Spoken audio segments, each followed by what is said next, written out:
Alright, as usual, a demo.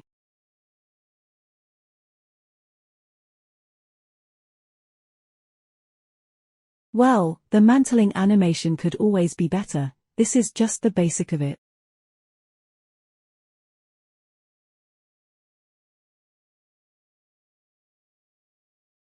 Okay, first, we will need a mantling animation.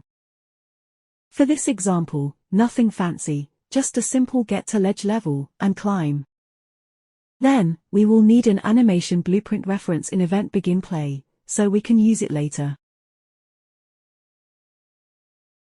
And custom event for the main function itself, which will be called in event tick. A couple of check and condition are needed, so the function does not trigger all the time.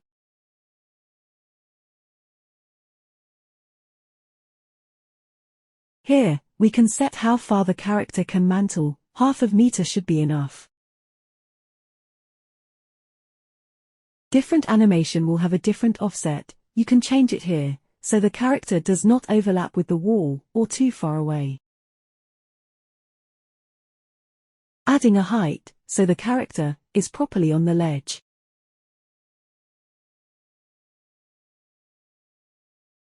From the offset earlier, these all here are just tweaks, so the mantling animation look nicer, and the core of this function.